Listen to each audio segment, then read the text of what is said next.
Welcome to Inside the BACB, the official podcast of the Behavior Analyst Certification Board. Hi, everyone. Welcome to Inside the BACB. I'm Dr. Tyra Sellers, Director of Ethics, and with me today is Dr. Sarah Lichtenberger, the Ethics Educational Manager.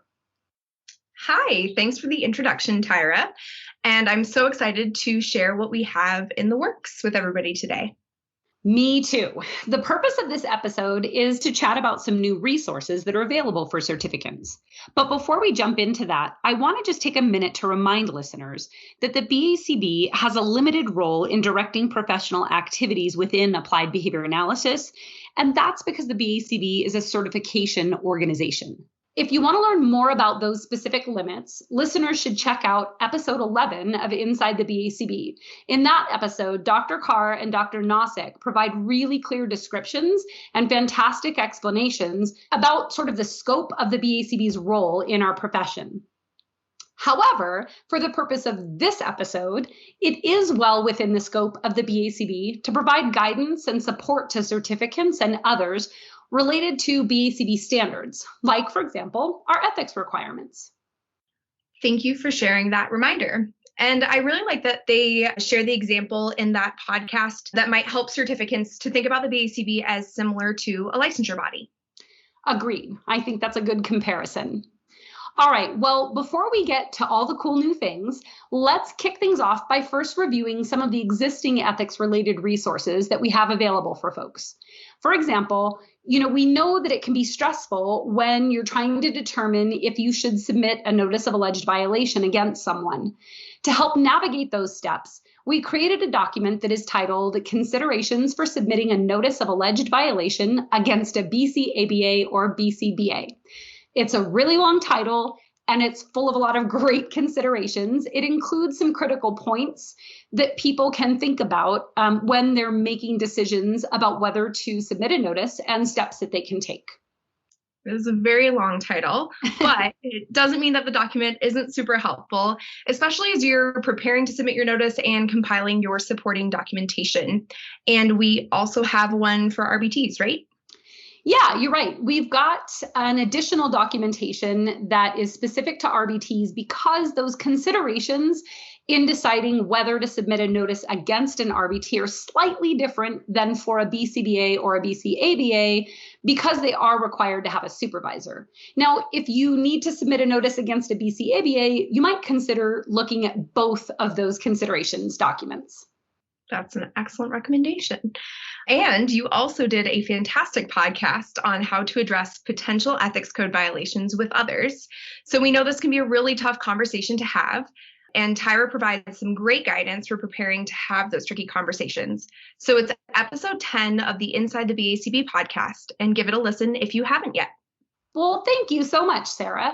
I think having those conversations can be really scary. So I hope that that episode will be useful to folks who might be worried that a fellow certificant might have violated an ethics standard and they need to have that conversation. Another helpful resource that we have focuses on instances when certificants might need to self-report information to the BACB. So that is called the Considerations for Self-Reporting document, and it includes questions that can help folks determine if they need to even submit a self-report. There's a checklist with all of the necessary steps for prepping and submitting a self-report, so they can walk through the process using that document. I want to point out all of the information contained in that document actually can be found in the November 2016 and the April 2017 BACB newsletters. But it can be really difficult to remember exactly where information appeared in past newsletter articles, and not everyone prints them out and puts them in a binder like me. So we decided to house all of that great guidance in one spot for folks. Okay, so we have some resources available to support folks in reporting information to the BACB. And since we've got that covered, now we're going to focus on creating resources to support professionals in complying with other BACB ethics standards. So, Sarah, you want to talk a little bit about how we kind of determined which things we should focus on first? Yeah, I can definitely do that. We looked at the data we have collected within the ethics department and identified specific standards and sections based on the most frequently reported code violations and potential violations. And this identified for us some areas where certificants might need support in order to be in compliance with the BACB ethics requirements. So these resources are being developed with the involvement of subject matter experts to support certificants. I love that we're able to use data to help inform which sorts of resources we need to create first. Can you tell us a little bit about the new and exciting resources that have just been published on the website? I would love to. The very first resource we have released is the Continuity of Services Toolkit. A toolkit is a PDF that includes relevant information, tips, and templates for people to use in their practice and share with their colleagues, hopefully. And so this specific toolkit provides some considerations for individuals as they evaluate the processes they have in place when services are interrupted, transitioned, or discontinued. It will walk the user through the steps of assessing, designing, implementing, and evaluating their processes. Great. So this applies to instances where a behavior analyst needs to stop services, discontinue services because a client is maybe not demonstrating progress over a prolonged period of time, a client or stakeholder requests to end those services, or maybe an individual needs to leave their organization and has to transition services or oversight of that case to another certificant, right? Exactly. So there's a lot of potential examples. But yes, anytime services may be ending or transitioning to another provider.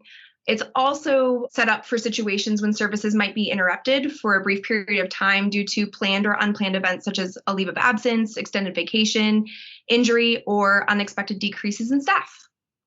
There are so many complicated situations that can arise. So I really like that the resource or toolkit considers events that you might be able to know about ahead of time and plan for. For example, my partner gets a job out of state and we need to move in a few months, or maybe I'm going back to grad school, as well as events that can't be predicted, like an illness or a client suddenly moving that's sort of out of my control. So we have specific ethics standards that address these situations. For example, in the Professional and Ethical Compliance Code for Behavior Analysts, there's 2.15 and 4.11. And then in the Ethics Code for Behavior Analysts that was recently published and goes into effect in 2022, we've got 3.14, 3.15, and 3.16. And those cover transitioning services, discontinuing services. So does the toolkit tie directly into those specific standards? It sure does. So while it does not specifically cite these codes in the toolkit, the idea is that it will provide an additional resource for when you're creating or updating your organization's policies and procedures related to continuity of services. As I mentioned earlier, we've identified areas that resources may be useful to certificants based on data collected within the ethics department. 2.15 of the Professional and Ethical Compliance Code for Behavior Analysts, which is interrupting or discontinuing services, is a standard that is frequently reported in notices of alleged violation. Hopefully, this toolkit will give people the opportunity to review their own policies and procedures or create them if they don't exist yet. Okay, so who is the toolkit for exactly? Is it for business owners? Is it for supervisors or clinical directors? Who should be using this? Yeah. This is for any practitioner providing behavioral services or who is responsible for the provision of behavioral services. We know that not everyone who may use this document will be in a position to be making decisions like changing policies and procedures, but we will have an obligation to make sure that the policies and procedures we need to abide by are in compliance with the ethics code. So we've included some considerations for having this conversation with your supervisor, because we get it. It might be difficult or uncomfortable to have this conversation with your supervisor or employer. Yeah, I love that there are tips included for how to even broach the subject if needed. Okay, cool. So does this also apply to RBTs? There is actually an additional document with some specific reminders for RBTs, which I believe is called the Continuity of Services Reminder for RBTs. So while RBTs do have an obligation to maintain commitments and minimize impacts on client services, the ultimate responsibility falls on the behavior analyst. So the reminder for RBTs document provides prompts for RBTs to know the organization's policies and procedures, and to also be aware of who to contact in the event of an incident that impacts their ability to provide services. So if you're a supervisor, make sure you share this with your RBTs. If you're an RBT, please share this with your colleagues. Sharing is caring. So I think let's just all share it. I think it's pretty great that we have a resource that's specifically for RBTs around this content and just in general, sort of acknowledging the importance of RBTs to our profession. So just to clarify, the toolkit is not meant just to apply to folks that are providing ABA services to individuals with intellectual disabilities. The idea really was to make the steps and considerations broad enough that they would be applicable to a variety of service delivery contexts. For example, folks providing organizational behavior management type services, behavioral gerontology, working in public schools. Is that right, Sarah? Yeah, that's exactly it. The idea is that it's for anyone providing behavioral services in general. Perfect. Well, it also includes some other tips and sample documents in the toolkit that people can use, right? Yes, there are tips throughout the toolkit, including considerations for RBT and trainee supervision. And there's also a sample timeline for discharging or transitioning services. And then at the very end, there are checklists that can be modified with your company's logo and information that can be freely modified, used, and shared too. That's amazing. So what I hear you saying to me is that organizations or providers or a certificant can freely pull out those templates that are at the end of the toolkit PDF. They can add in their own information, their own logo. They can modify things so that the documents are relevant to their specific context. Is that right? They sure can. There's even a link to teach you how to extract the pages from the document in case you don't know how to do that. Well, I probably wouldn't know how to do that, so I appreciate that that was included, and I wish the toolkit was available when I was practicing. All right, so where can folks find this amazing toolkit? If they go to the BACB website, it can be found on the Ethics Resources page. I love that page. Well, that's fantastic. What other resources do you have to tell us about today? Well, the other resource that I have to share is the video on self-reporting. So this video provides information about why certificants need to self-report to the BACB, when they should self-report, what they should self-report, and how to self-report. It also covers some of the resources that are on the BACB website to support you when you're self-reporting, which you mentioned earlier. Yeah, so they can use this video in collaboration with the considerations for self-reporting document, right? Exactly. So we acknowledge that self-reporting is likely stressful for individuals, especially new certificants or RBTs who might be a little bit less familiar with the BACB or these types of processes. So I have to tell you, my favorite part of the video is that it focuses on providing resources for how supervisors can best support individuals when they need to report information to the BACB. It sure does. If you're a supervisor, don't forget that you should be available to support your supervisees if they find they need to self-report an incident. So check out these resources so you're ready to assist. And where can folks find this video? So this video can also be found on the BACB website, but it's in the ethics section under reporting to the ethics department. If you select the self-reporting button on the top of that page, you'll find the video. Fantastic. Well, these are some exciting updates from the ethics department. I'm really glad you shared these two resources with us. Just to recap, we have the toolkit, which is continuity of services, and we have the video on self-reporting.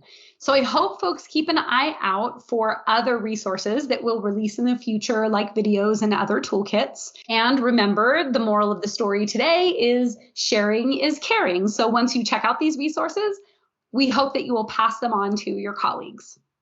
Yes, definitely. Keep an eye out for other resources in the future and share them with your behavior analyst friends, colleagues, people you're supervising and training, basically just everyone.